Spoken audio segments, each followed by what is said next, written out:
आपण थेट नागपूरमध्ये जातोय। कॅन्सर इन्स्टिट्यूटच्या उद्घाटन समारंभात देवेंद्र फडणवीस बोलतात। डॉक्टर आबाजी थत्ते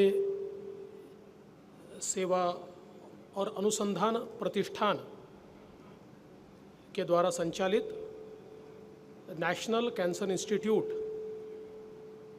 इसके उद्घाटन समारोह में मंच पर उपस्थित आज के उद्घाटक हमारे आदरणीय परम पूजनीय सरसंघ चालक डॉक्टर मोहन जी भागवत, महाराष्ट्र के जनप्रिय मुख्यमंत्री आदरणीय एकनाथराव शिंदे जी, हम सभी के लाडले नेता एवं मार्गदर्शक भारत सरकार के मंत्री आदरणीय नितिन गडकरी जी, हमारे प्रदेश अध्यक्ष चंद्रशेखर बावनकुळे जी, इस संस्था के अध्यक्ष ज्येष्ठ विधिज्ञ एडवोकेट सुनील मनोहर जी,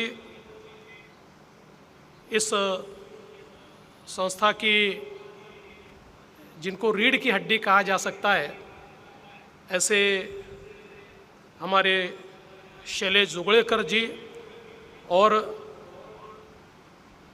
यहाँ पर पहले दिन से जिन्होंने सारी मेडिकल फैसिलिटी प्लानिंग, डिज़ाइनिंग और कल्टीवेट करने में परिश्रम लिया, ऐसे डॉक्टर आनंद पाठक जी, मंच पर उपस्थित हमारे अजय जी, आनंद जी, ललित जी, यहाँ पर विशेष रूप से पधारे हुए हमारे सभी आश्रयदाता, दानदाता और नेशनल कैंसर इंस्टीट्यूट पे जिन्होंने बहुत प्यार किया, ऐसे सभी महानुभाव, और उपस्थित मेरी पत्नी अमृता और सभी बहनों और भाइयों, आज ये बहुत ही विशेष दिवस हम सब के लिए है, क्योंकि 25-30 साल पहले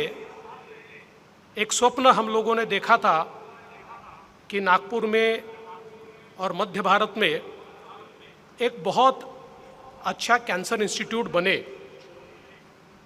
और विशेष रूप से आज जिस प्रकार से टाटा कैंसर इंस्टीट्यूट देश भर के लोगों की सेवा करता है, और जिस प्रकार से कैंसर केयर में टाटा ने अत्यंत सुंदर काम किया है, तो हम लोगों को लगता था कि उन्हीं का मार्गदर्शन लेकर हम लोग एक ऐसी इंस्टीट्यूट तैयार करें जो मध्य भारत में टाटा का काम थोड़ा कम कर सके, और उसी दृष्टि से इस स्वप्न को हम लोगों ने जीने का प्रयास किया।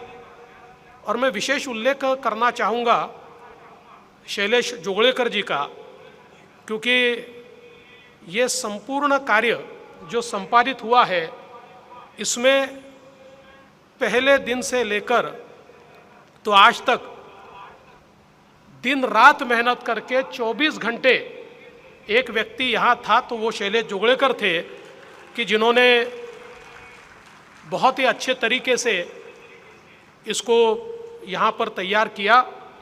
और मुझे ऐसा लगता है कि पहले तो शैलेश जी का और मेरा ये स्वप्न था, क्योंकि मेरे पिताजी जब कैंसर से गुजरे उस समय मैंने टाटा कैंसर हॉस्पिटल का लोड देखा था। मैं छोटा था, लेकिन ये ध्यान में आता था कि उस समय भी इतने पेशेंट होते थे, सबको सेवाएं मिलती थी, लेकिन बहुत लोड होता था, मुंबई में रहने के प्रॉब्लम्स होते थे।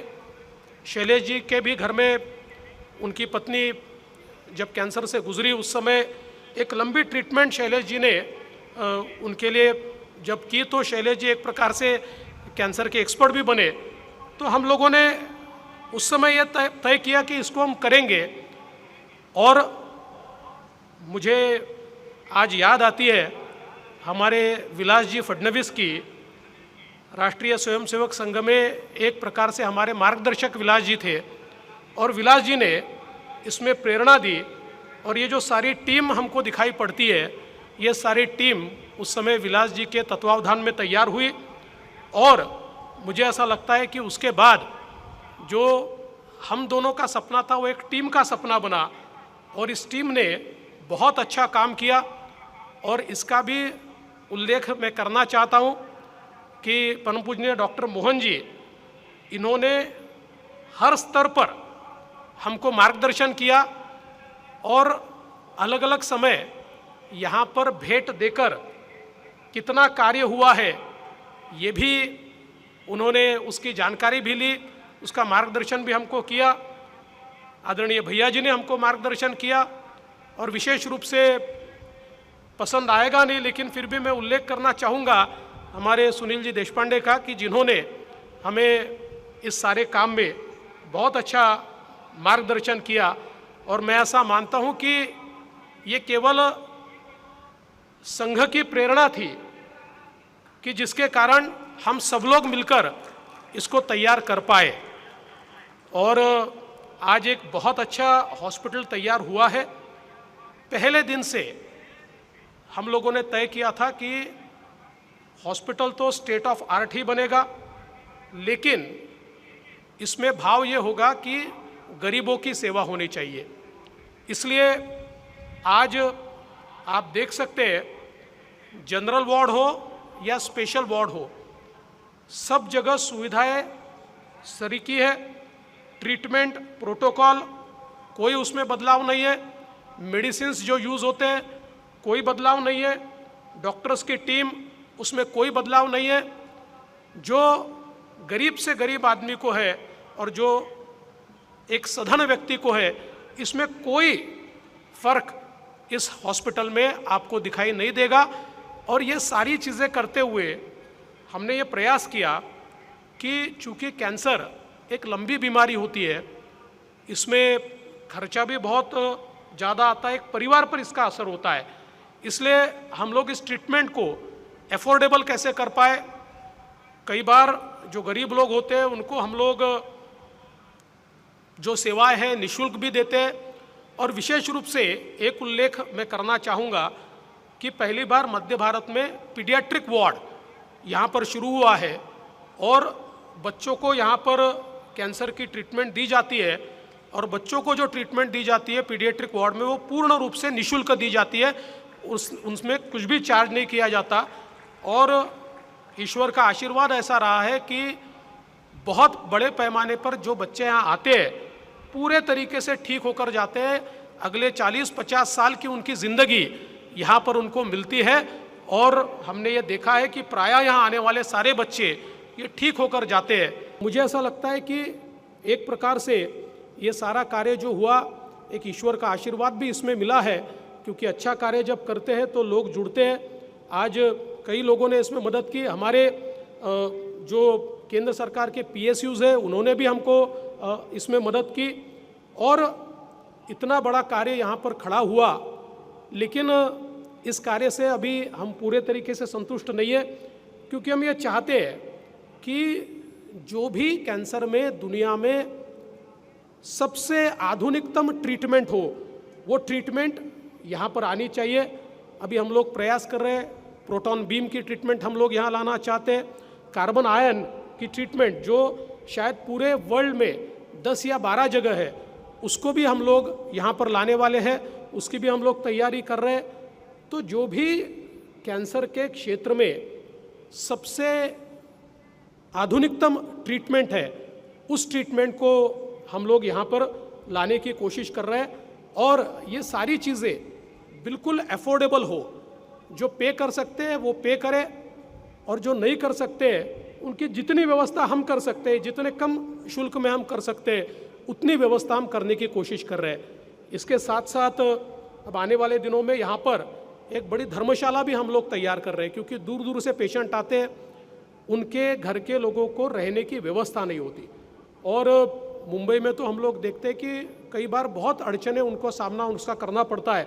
यहाँ पर भी मध्य भारत से पेशेंट आ रहे हैं और केवल मध्य भारत से नहीं, साउथ इंडिया से भी पेशेंट यहाँ पर आ रहे हैं। तो हम लोग यहाँ पर एक धर्मशाला का भी निर्माण करेंगे ताकि उनको रहने की वहाँ पर व्यवस्था हो और उनके पेशेंट्स का वो ठीक ढंग से ख्याल जो है वो रख पाए।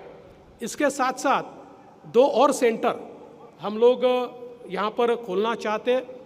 विशेष रूप से चूँकि यहाँ पर अभी बीएमटी का भी काम अगले 3 महीने में शुरू होगा और बीएमटी के साथ साथ जो ब्लड रिलेटेड डिसीजेस है उसमें विशेषतः विदर्भ में थैलेसेमिया और सिकल सेल, ये 2 जो बीमारियां हैं ये बहुत बड़े पैमाने पर हमको दिखाई पड़ती है और इसमें भी बहुत लंबी ट्रीटमेंट है और काफ़ी गरीब लोगों को इसका सामना करना पड़ता है। सरकार की ओर से भी हमारे मुख्यमंत्री जी के नेतृत्व में हम कुछ फैसिलिटीज़ खड़ी कर रहे हैं, लेकिन उसके साथ साथ यहाँ पर भी हम लोग थैलेसेमिया और सिकल सेल के सेंटर्स आने वाले दिनों में शुरू करना चाहते हैं ताकि उसका रिसर्च भी हो और उसकी ट्रीटमेंट भी यहाँ पर हो। उसकी भी शुरुआत हम लोग निश्चित रूप से जल्दी ही करेंगे। विशेष रूप से हमारे डॉक्टर आनंद पाठक जी, इनका हमेशा ये कहना होता है कि आपने इसका नाम रिसर्च इंस्टीट्यूट रखा है तो इसमें रिसर्च होना ही चाहिए और हम लोग भी ये मानते हैं कि अनुसंधान के सिवा हम लोग नए ट्रीटमेंट प्रोटोकॉल तैयार नहीं कर सकते। इसलिए बहुत ही डेडिकेटेड इस प्रकार की यहाँ पर ये सारी अनुसंधान की फैसिलिटी हम लोग निश्चित प्रकार से तैयार कर रहे हैं कि जिसमें बड़े पैमाने पर जो इस फील्ड के लोग हैं वो सारे लोग यहाँ आकर अनुसंधान कर पाए और नए नए प्रोटोकॉल तैयार कर पाए, नए नए ट्रीटमेंट्स हम लोग लोगों को दे पाए। और उसके लिए हम लोग जो भी एक हमारे सारे कैश फ्लो में जो भी हम डेडिकेटेड एक उसका हिस्सा उसके लिए रखना चाहते हैं। वैसे भी ये कोई प्रॉफिट अर्न करने के लिए तो तैयार नहीं हुआ है, सेवा करने के लिए तैयार हुआ है, इसलिए कभी उसकी चिंता तो की नहीं। लेकिन जब तक डेडिकेशन के साथ अनुसंधान नहीं होता तब तक मुझे ऐसा लगता है कि ये सारा कार्य हम लोग निष्पादित नहीं कर पाएंगे। मैं इस समय एक और व्यक्ति का बहुत बहुत आभार व्यक्त करना चाहूँगा। हमारे जो अध्यक्ष है एडवोकेट सुनील मनोहर जी, महाराष्ट्र के पूर्व महाधिवक्ता वो रहे हैं, एक बहुत ही सीनियर एडवोकेट है, बहुत ही बिजी रहते हैं, लेकिन उन्होंने इस हॉस्पिटल के लिए अपना बहुत समय लगातार हमको दिया है। बार बार वो यहाँ पर आकर पूरे तरीके से पार्टिसिपेट करते हैं, यहाँ पर जो अड़चने होती है उसको दूर करते हैं। तो जिस समय हमने 2015 में उनको बागडोर दी, उस समय हमको भी ये लगा नहीं था कि वो इतना समय दे पाएंगे, लेकिन अपने कार्य को कुछ समय बाजू रखकर भी वो यहाँ पर समय देते हैं। इसलिए मैं उनका भी बहुत बहुत आभार व्यक्त करता हूँ। और मैं ये कहना चाहता हूँ कि ये जो एक व्यवस्था खड़ी की है ये आम लोगों के लिए खड़ी की हुई व्यवस्था है।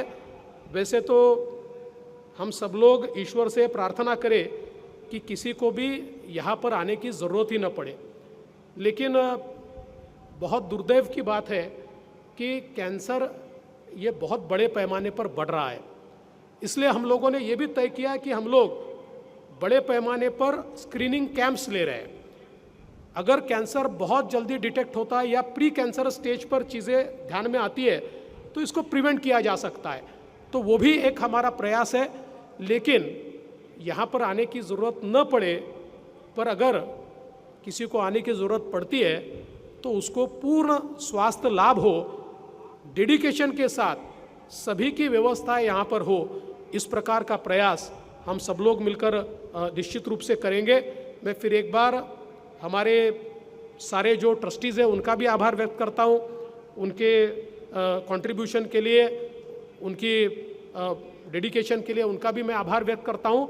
और समय समय पर जिन लोगों ने इसमें योगदान दिया उन सब का मैं आभार व्यक्त करता हूँ। और इतना ही कहता हूँ कि आने वाले दिनों में ये यात्रा आगे जारी रहेगी। इसको अच्छा और उससे और अच्छा कैसे कर पाए ये प्रयास हम करते रहेंगे। मैं आप सभी का बहुत बहुत आभार व्यक्त करते हुए अपने शब्दों को विराम देता हूँ। जय हिंद, जय महाराष्ट्र। तर नागपूरच्या नॅशनल कॅन्सर इन्स्टिट्यूटच्या लोकार्पणाचा कार्यक्रम सध्या सुरू आहे। 25 ते 30 वर्षांपूर्वी पाहिलेलं स्वप्न आज सत्यामध्ये उतरलंय, याचा आनंद असल्याचं देवेंद्र फडणवीसांनी सांगितलं। सोबतच हे कॅन्सर हॉस्पिटल उभं राहावं यासाठी ज्यांनी ज्यांनी मदत केली त्या सर्वांचा त्यांनी आवर्जून उल्लेख सुद्धा केलाय। एबीपी माझा, उघडा डोळे बघा नीट।